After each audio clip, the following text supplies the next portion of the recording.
So now we're looking at the Tour, the comfortable, as you can tell, leather interior version of the car.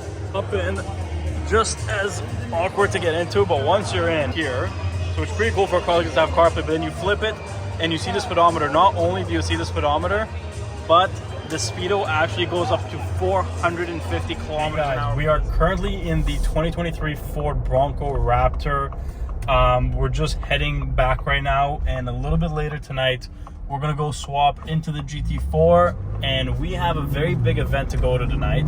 This is one of the biggest kind of hypercar unveilings, I think, in Toronto for a brand that I don't think has ever shown anything here before. We're going to the new Zenvo Aurora unveiling event. I believe they're gonna bring both versions, the Tour version and the track version.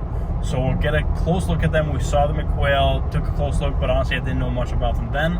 So hopefully today we have like a bit more of a personal look with not a lot of people around, and they can actually tell us a lot about the car. So stay tuned, and we're gonna head there in just a little bit. So we are on the way to the Zenvo unveiling event in Toronto, which is gonna be interesting because typically we don't have a lot of these boutique supercars in the city. Usually it's more the mainstream stuff, the LaFerraris, the Veyrons, all that. But now we're slowly starting to see some Paganis show up, some pretty special cars. I heard of some Koenigsegg's on order, so I know there's a lot of serious people coming. So, you know, it'll be nice to see the car, and hopefully the people coming are going to be impressed by the car, and maybe in the future we might see some Zenvos driving around the city.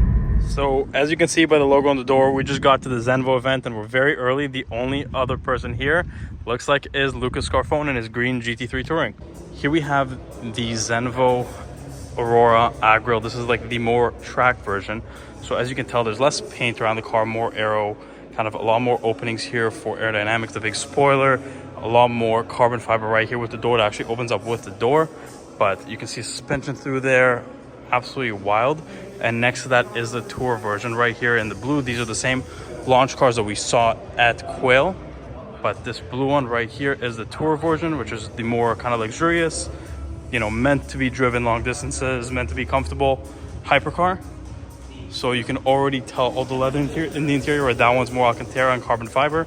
This one is a lot more for comfort. You don't see the suspension from the back, a little bit less carbon fiber on the door, more kind of paint, less carbon areas around the car. So Austin and Alu just showed up in the 458 with a crazy exhaust on it, the STO and the matte blue SF90.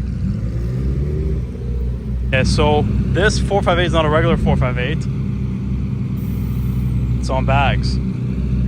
And Brandon is here with the Aventador SV. We actually used to have this car at the dealership, and now Brandon owns it. We've known it for a long time. He has some crazy cars, LP640s, 48s, Phantom Coupe, but he's here with the Aventador SV, the gray with the green accents. This car has so much carbon, more than any other option Aventador like I've seen before. So the one thing I've noticed about these cars, kind of both of them, but the cars kind of remind me aero-wise of, like, imagine a softer Aston Martin Valkyrie, and you can see kind of the aero going through here through the bumpers. The back looks kind of similar, obviously not the taillights stuff and the exhaust placement, but other than that, kind of similar shape, how everything kind of leads to the bottom, which comes out through the bumpers. Same thing with that one, even more actually with that one, but same kind of roof line and everything, just a little bit of a more usable version of that. But you can really see the aero that went into a car like this. You can see right through here to the whole tire, and, you know, just crazy engineering. Like the way Shmi was saying in his video and everything, is it seems like the car skipped 2 generations, whereas the other one overall, even with the TSRS, was kind of like, you know, the car was originally designed in like 2009. We're in 2023. Obviously they made a lot of changes, changed the engines, aero, all that, but this is a completely new car, and it literally seems like they skipped the mid-2010s generation into straight 2023 performance, 2023 aero to compete with modern cars that have just come out. So now we're looking at the Agil, however you say it, the version, the track version of this one. You can already see like everything's a lot more aggressive on this. So whereas there's a little bit of paint underneath here and it's slightly a softer front end, here is a lot more hardcore, a lot more carbon. The air just goes through a lot more. And then the cool thing is you look through here, you can fully see the suspension right here, but there's also a full carbon fiber cover on the back of the wheel. And then the gigantic spoiler on the back. You can see the springs right here, forged carbon fiber all the way here. The interior is just a lot more aggressive, carbon fiber and Alcantara everywhere, not much room for leather and comfort. The wheels are already a more aggressive design than the Tour wheels. And then if we look in the back, the diffusers look so crazy that it almost looks, I want to say, as aggressive as something like an Apollo Evo somewhat. I mean, you have that kind of end of points like this with all the carbon bits kind of guiding the air right through the center, right through the car. But man, it looks so crazy with the forged carbon fiber and the spoiler. But this carbon piece right here on the door that the Tour doesn't have makes the car look so freaking good. Okay, so we're outside now. There's a 992 turbo C32 AMG. That's actually really rare. An M2 orange Huracan Z06. These things are monsters. The C7 Z06 are so underrated, but they are starting to go up in value now, so they're starting to kind of get the value they deserve. But then the new cars that came here, this Huracan Performante right here, we actually drove this specific one back in 2018 in Washington, D.C. I was not vlogging back then, unfortunately, but it has over 150,000 kilometers on it now, and then this Aventador S Roadster right next to it. So this Aventador SV, we're very familiar with it. And man, is it optioned out. So the gray looks very good, you know, looks like your typical Aventador spec at first. But the one thing that always caught my eye with this car that I've never still seen on another Aventador is the slots in the back, where normally you would find glass or just a black panel. On this car are factory carbon fiber, which is crazy rare, and obviously has a big painted sticker, painted SV, not the sticker, which the other cars kind of mostly got the sticker because it's a little bit cheaper. This is like a $9,000 option for the paint, but has all gloss carbon fiber absolutely everywhere. What a great spec. And Jason is here in the GT2 RS with Johnny and Benny right behind him in the M240.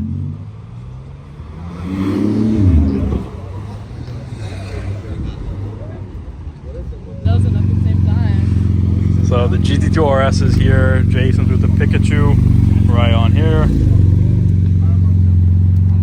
So we're gonna go into the car right now. Let me try to squeeze in.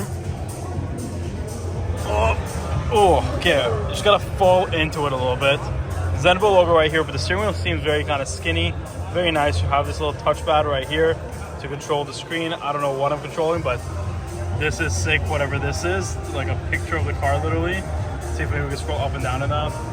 Okay, I don't know how to use this, but now we're inside here. Honestly, kind of like a GT3 RS style steering wheel with a bunch of dials on it.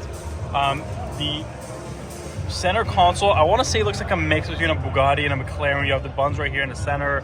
You have your AC unit right here. But again, there's not much to it. Kind of very driver focused. You don't want to get too distracted. No screens except for the one right here, so it ages a lot better. But then, you know, carbon fiber everywhere. We have the switches right here for hazards and stuff. But man, this is so cool. So the car has a screen flip that switches this dial right here, the speedometer, when you hold the center button right here, and it turns it into a screen. Okay, so now we're looking at the Tour, the comfortable, as you can tell, leather interior version of the car. So everything here is a little bit nicer, a little bit more usable. Let's hop in. Just as awkward to get into, but once you're in, you're greeted by this leather interior, kind of chrome aluminum accents right here. Then we have this CarPlay right here, so it's pretty cool for a car like this to have CarPlay. But then you flip it and you see the speedometer. Not only do you see the speedometer, but the speedo actually goes up to 450 kilometers an hour, because this one is the comfort version, but it doesn't have the wing, it doesn't have the downforce pushing it down, which means it's going to go a lot faster. But yeah, same thing with the screen flip. You just press right here and you hold until it flips. That's so freaking cool. Then you have, I guess, your temperature gauges, your gas gauge, all of that.